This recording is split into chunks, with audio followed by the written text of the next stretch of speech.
when you see inflation running as rampant as it is, when you see the Senate Democrats asking to increase the debt limit by another $2.5 trillion, when you see inflation running at 6.8%, the highest since 1982, and you realize that the Fed really can't normalize their balance sheet without creating a massive hard landing, where you see all the over leverage that's all permeating through the system come collapsing down. I think they have to kill the canary in the gold mine, and they do a good job at it, have for a very long time. It's frustrating. I realize that. It will be that way until it stops. And when it stops, I think it will move faster than anyone can really think possible. And I do think we're getting closer and closer to that. You mentioned Basel III as a catalyst for that stopping. I think when people are expecting a run-up into Basel III, I would think it would be the other way around.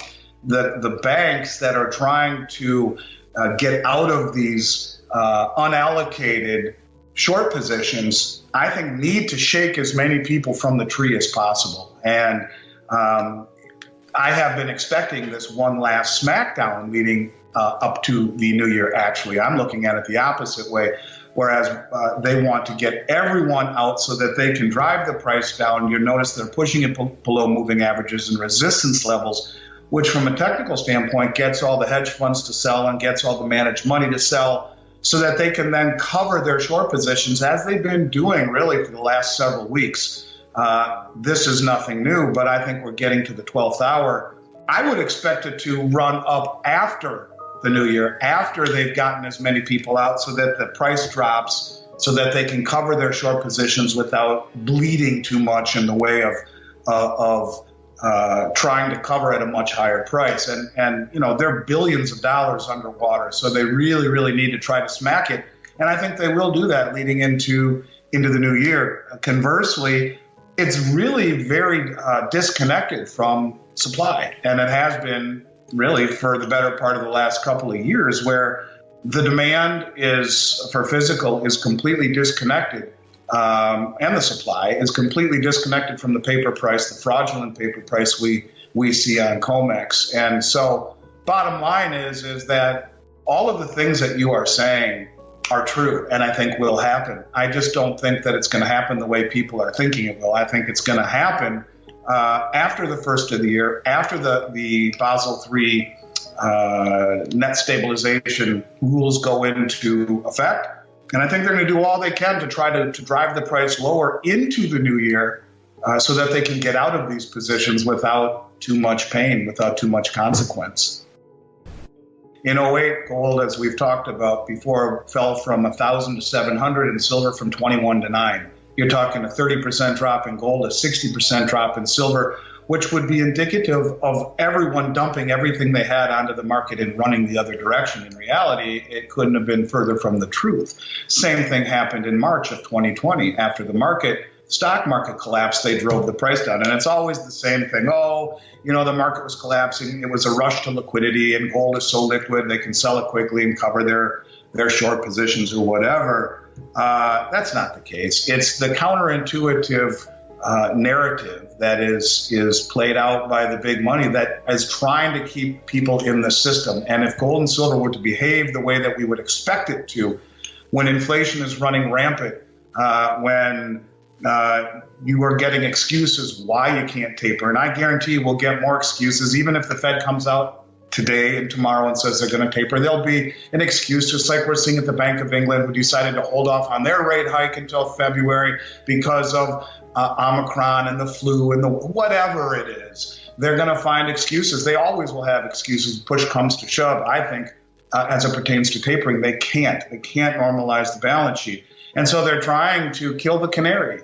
I think people just need to understand that all manipulations die, especially when they're done for impure reasons. The only way you can manipulate a market is to push it in the direction that it is going. But if you look at how that plays out, when they manipulate the price down in 2008, all the major mints and all the major refineries globally were sold out of product within a week. And we went months on end with nothing to sell, nothing.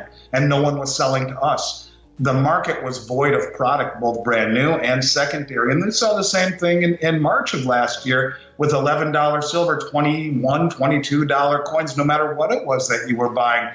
in silver. In other words, it is the law of unintended consequences. You push the price down to create this illusion, and you end up having everyone look at it as a gift and a buying opportunity and a heck of a subsidy, and like that, it just disappears. Before we continue, help us clicking that YouTube like button and subscribe now to our channel. This shows the algorithm that you valued this information. And it helps us spread that message. Sharing is caring. And now, let's continue. I have bad news for you. If you're not rich by now, you're screwed. And if you're in debt, you're even double screwed. How so, you might wonder? Well, the sad truth is that you're working your whole life to make someone else rich. The mega corporations, the banks, the politicians, everyone is getting richer. They get your money. And what is even worse, they get your time, they get your life. You are not even in a rat race. You're in a financial prison. But what could a solution for you look like? Honestly, I don't know, but I know what a solution for me would look like. It's very simple. I use whatever money I have and I multiply it with 1,000. This could make my life much easier and probably yours as well. If you have $1,000 available and multiply this with 1,000, I believe that this could solve some financial issue for the one or the other. Of course, if you're ugly, you would have to multiply it with much more than 1,000. My name is Markus Dahn, and this is what I decided to do. I decided to 1000x my money. This is not a joke. I know what you may be thinking. What is this guy talking about? How should this work? This is not possible. Well, I made a detailed video where I laid out my plan.